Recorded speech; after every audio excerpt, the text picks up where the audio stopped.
for the vacationing Frank Reynolds. Tonight from Houston, a tanned and rested president urges the nation's doctors to fight the soaring costs of health care. From San Diego, Richard Nixon woos and gets support from Republican liberals. A profile of Lester Maddox, the Georgia governor, who may or may not bid for the Democratic nomination. From Compton, California, 21 die as helicopter crashes en route to Disneyland. Tonight's commentary, James J. Kilpatrick on vitamin pills and government bureaucracy's tired blood. Now, here is Howard K. Smith. President Johnson, who's been signing legislation and performing other duties at the LBJ Ranch in Texas, flew to Houston today to make a speech. His forum was the predominantly Negro National Medical Association. ABC's Bill Gill reports. President Johnson was the picture of suntanned to good health today as he bounded into the Shamrock Hotel and called upon his audience of doctors to join in the fight to keep medical costs at reasonable levels.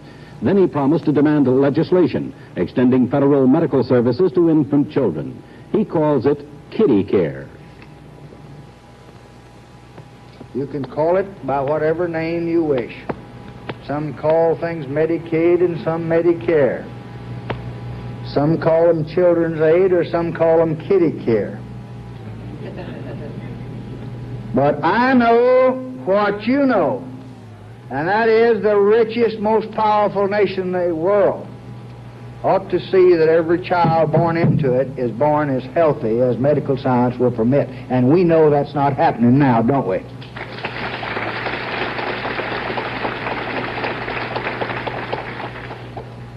Now you think that your president doesn't know what's going on in this country. You've heard me talk about some of the good things.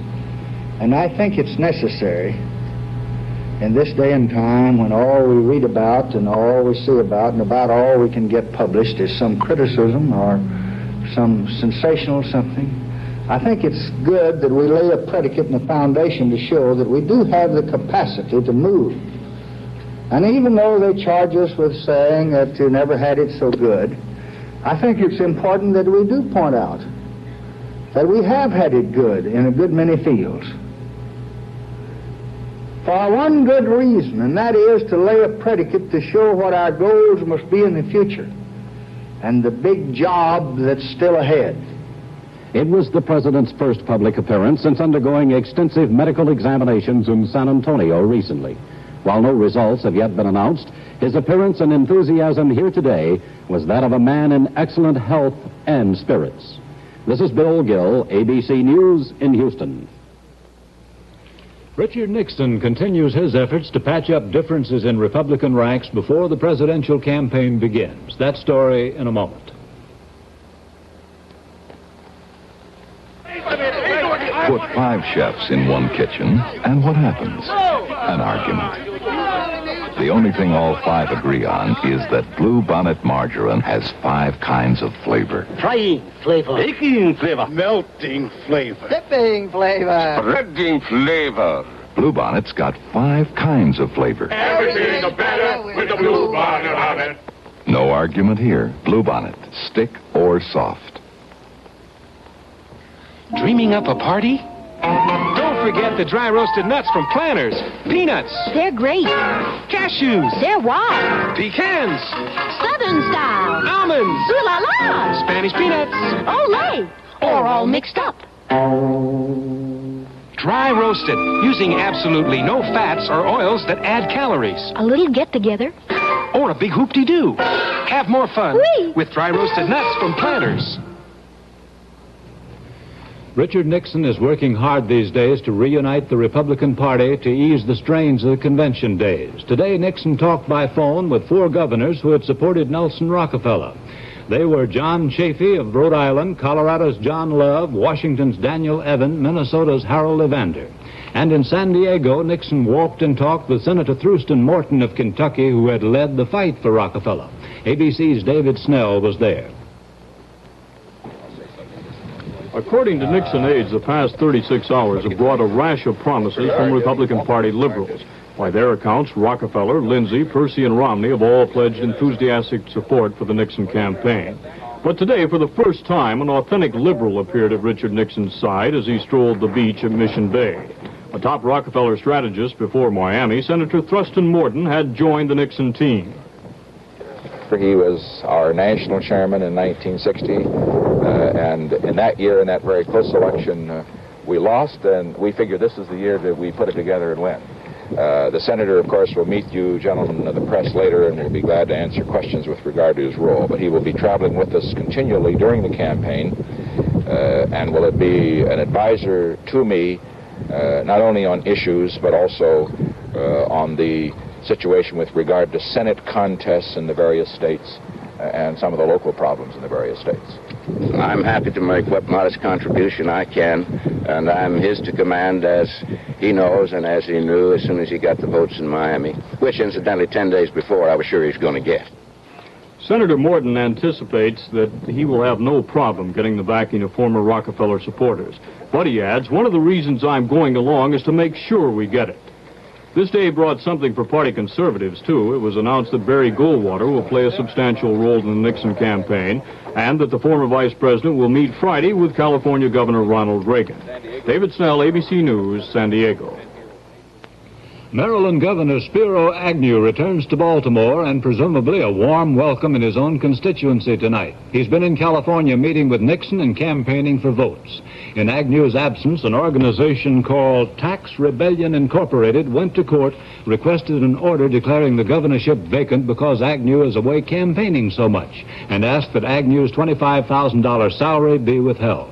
The court directed Agnew to show cause within 30 days why the judgment should not be made.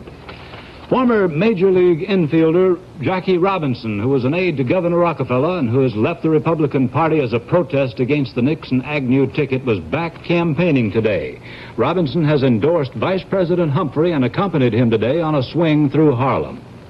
Mr. Humphrey's Washington office has released a statement in which the vice president calls for an end to floor demonstrations at political conventions. Earlier in the day, Senator George McGovern said in Washington that he would like to see floor demonstrations banned at the Democratic National Convention, that the sight of grown men and women, quote, cavorting around the floor was not in keeping with the serious business at hand. McGovern said the delegates should vote with a minimum of local advertising. McGovern, the latest candidate to announce for the Democratic presidential nomination, also made some remarks on a potential rival who has not yet announced, Georgia's Governor Lester Maddox. My own entrance to the race came because I thought I could influence the direction of our leadership towards an end of the war in Vietnam and towards a much greater sense of urgency on our problems here at home. It's been my observation that Mr. Maddox would be trying to influence our party in an opposite direction, so I don't look with any great favor on his candidacy. You think he'd steal votes from the vice president? I couldn't comment on that. I don't know where his support would come, but if he thinks he's going to take over the leadership of the Democratic Party with the kind of approach that he's put forward to the American people in recent years, he's going to be disappointed in Chicago. That's not the temper of our party. It's not the temper of the American people, and I don't think he'll get very far. Senator Eugene McCarthy said in Washington that if Maddox does enter the race, he will draw votes away from Vice President Humphrey and probably deny Humphrey a first ballot nomination. There's no doubt that Maddox has the power to draw votes. Let's take a look at the Georgia governor.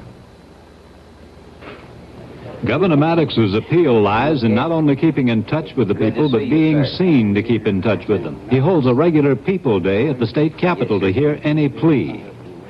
This woman wants a parole for her convict husband.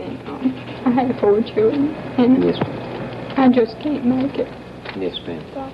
On my family, but in private, Maddox is quiet and looks like the man who modeled for the stock Mr. Citizen character in political cartoons. Hey, good man. Before an audience, however, he is forthright and often tough, especially on the subject of law and order.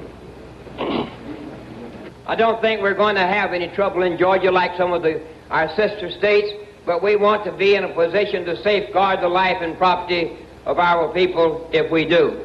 The first responsibility of government is the protection of the lives and properties of its citizens, and that responsibility is going to be met in Georgia. It's time to stop rewarding the bums and the criminals and the communists and start punishing the rascals for their destruction that they have thrown upon our great land.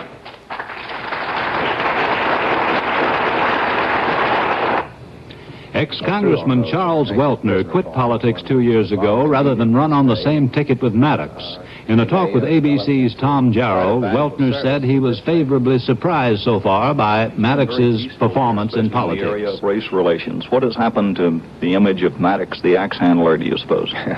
Well, I don't know. I think all of us had deep ground for apprehension when he was first elected, and possibly the office has matured the man. But then I think in addition to that, the state of Georgia and its institutions and its people are strong and stable, and I do not think that any single governor is going to be able to drive us backward too far.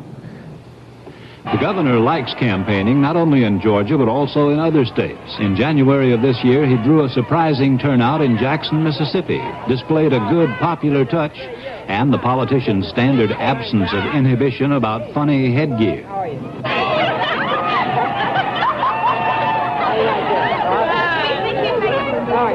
Good to see you.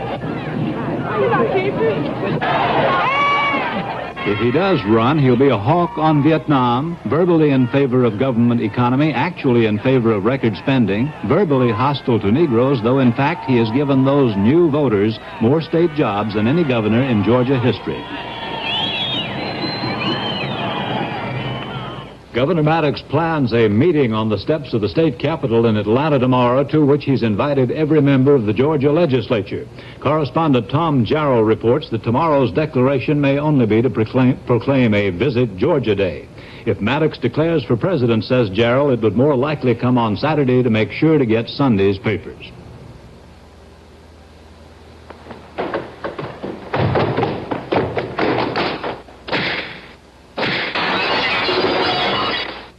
You okay, Jack? Yeah, how was it? Well, another 4 or 5 times, and maybe You're kidding. Yeah, it was beautiful. That's a print. Let's get some coffee, huh? And the wrong guy shows up. Cigarette, Jack? I don't know. They taste sort of dull lately. Tried these? Coos? Think you'll like them. Come up to the cool taste. Taste extra coolness every time you smoke. Let's go, everybody. Jack, you get that new dialogue? Yeah, got myself a new cigarette, too. These Coos taste great. Come up to the cool taste. Cool is the only cigarette with a taste of extra coolness. White filter. Rich tobaccos, too. That's cool. The Southern Christian Leadership Conference opened its 11th annual convention today in Memphis, where the Reverend Dr. Martin Luther King was assassinated last April the 4th. ABC's Tom Jarrow reports now from Memphis.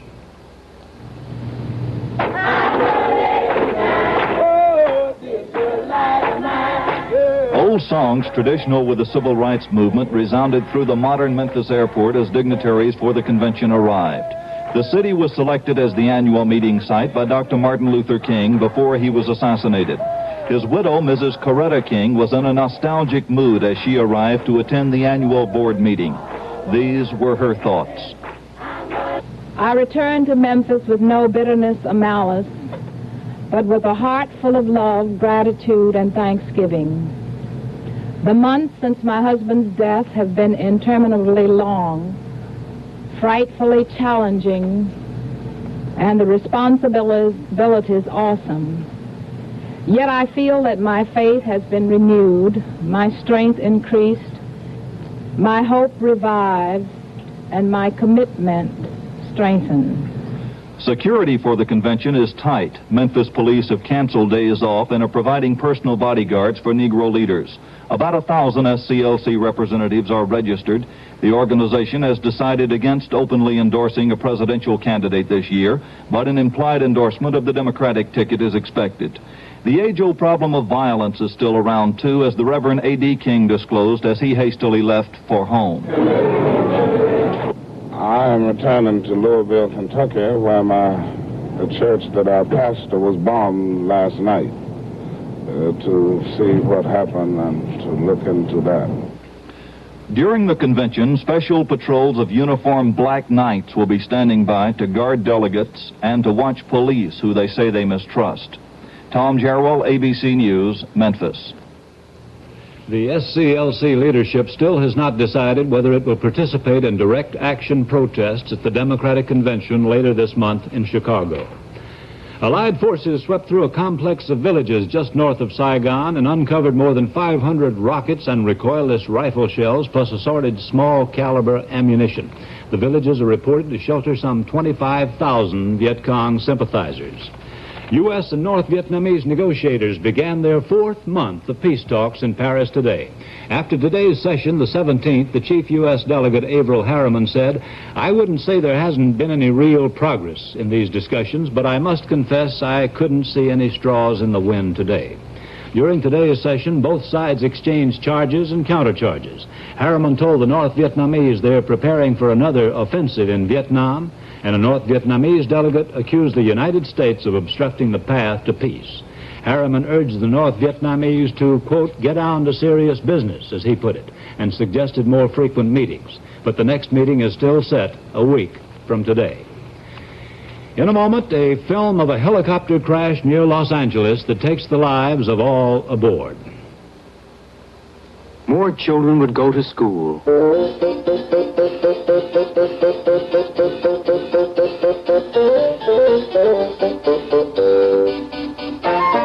More children would have enough to eat.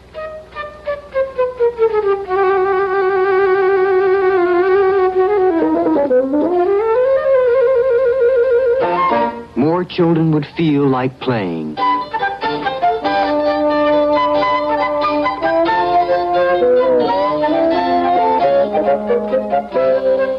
More children would have dreams of glory,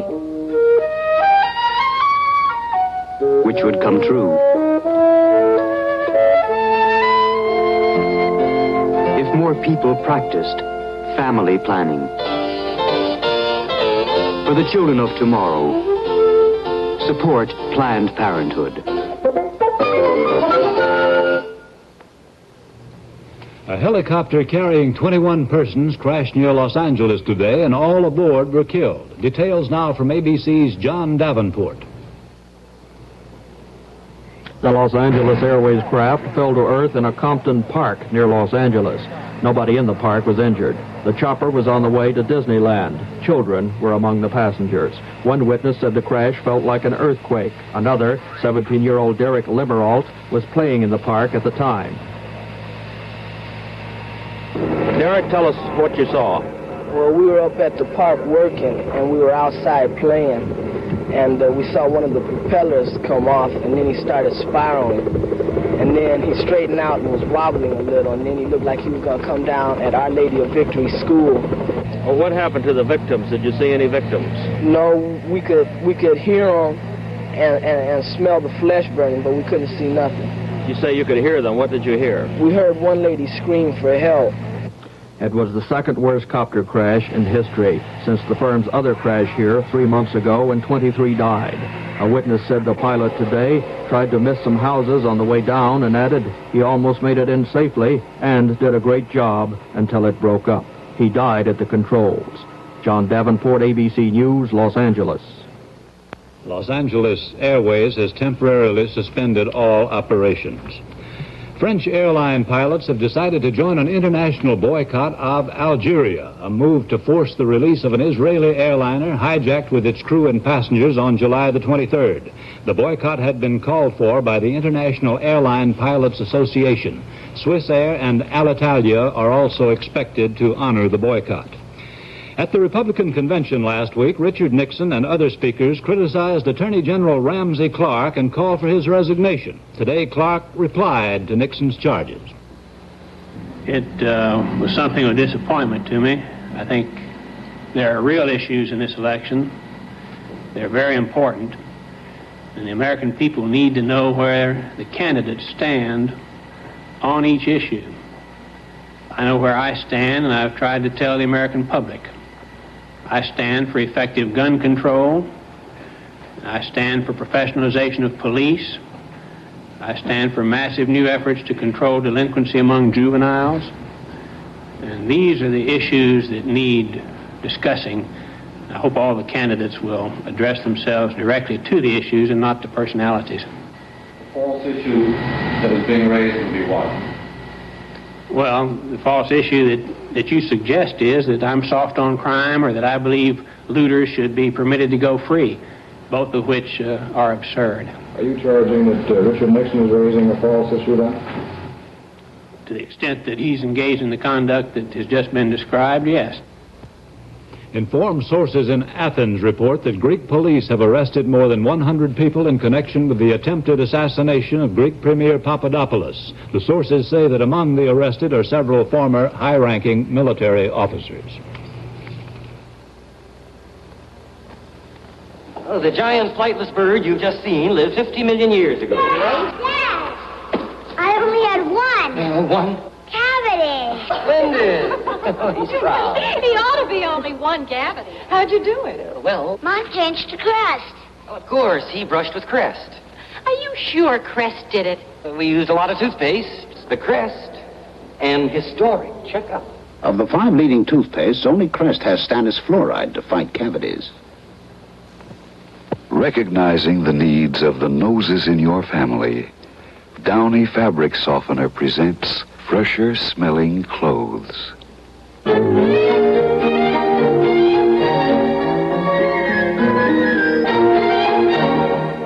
Downy's always made clothes feel softer. Now they smell fresher too. April Fresh Downy. The first fabric softener made for your nose.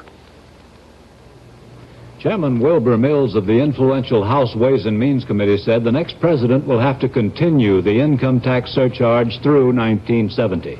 Mills said that new cuts in federal spending also will be needed during the next administration. President Johnson has approved a plan to study whether the United States should switch to the metric system of measurement used by most other nations. The 3-year study would outline the problems if the U.S. abandons inches, pounds, and fractions in favor of meters and liters and decimals. Washington is used to making long studies of complex problems, as we are reminded tonight by guest commentator James Kilpatrick.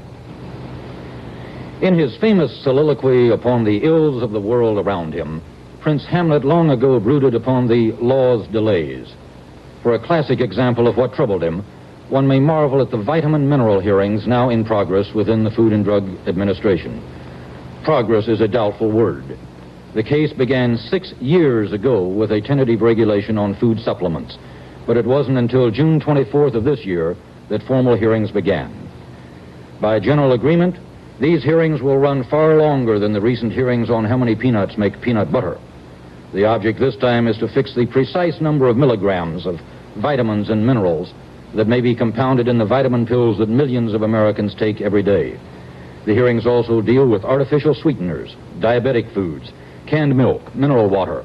Chewing gum presents an especially sticky issue. All told, products having an annual value of $700 million are involved.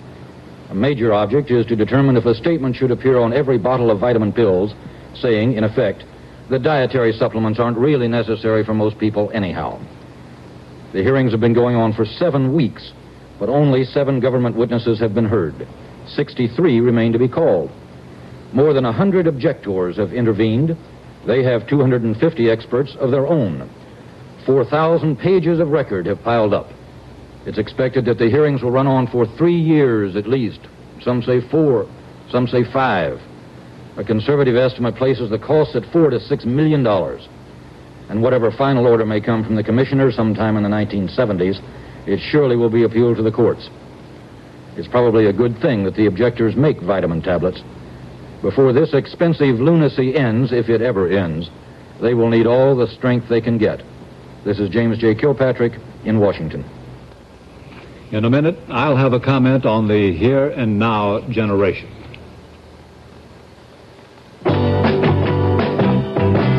Wonder what television will be like this fall? Eventful, dramatic, exciting. Take it from ABC.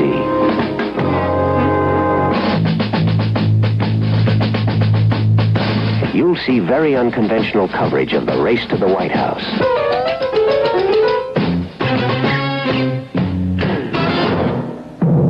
The Summer Olympics. ABC's monumental coverage of all the events from Mexico City. ABC News with Frank Reynolds. Vital, on-the-spot reportage, uninhibited opinion.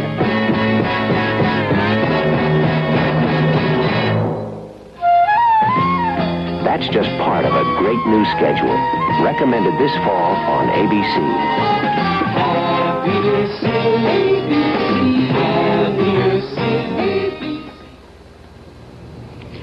One of the nicest things that can happen to you is to find out that other people are having the same trouble you're having. The Gallup poll today says that people polled in 11 other countries believe their morals are going to the dogs just as fast as many Americans are convinced ours are. The Economist of London pointed out recently that student disorders linked somehow to moral attitudes did not start in this country. China had them 2 years before we did, and so did Romania and Sweden, and they've been worse in Berlin and Bangkok and Paris than they've been here. There has to be a good reason for this universal phenomenon, but the reasons the young people themselves give are not impressive. They say, for example, their studies are irrelevant to life. Well, studies always have been, but of them you can say roughly what Mark Twain said of his old father. It's amazing how much smarter that old man got as he grew older. They say they want something done about rights. Well, it's been done. Earl Warren started a revolution, Reverend King carried it out, and Lyndon Johnson made it law, without a great deal of help from what is called the here and now generation. The real answer, I've slowly become convinced, is the rhythm answer. It is not accidental that the March on Washington came 35 to 40 years after the bonus March on Washington. And that came 35 to 40 years after Coxey's army marched on Washington. And that came 35 to 40 years after the Civil War troubles. 35 to 40 years is apparently the interval in which memory fades, the imperfect past is forgotten, and youthful restiveness goes off on time like Old Faithful in Yellowstone National Park. If that is the explanation, it's not far-fetched to imagine a vision of the future. Say H. Rap Brown, a retired executive, broad of girth, troubled of mien, nursing a julep on the country club veranda and complaining sadly how unreasonable the young have become, how different from the time of his own youth 35 to 40 years ago. That's tonight's news and comment. I'm Howard K. Smith. Good night.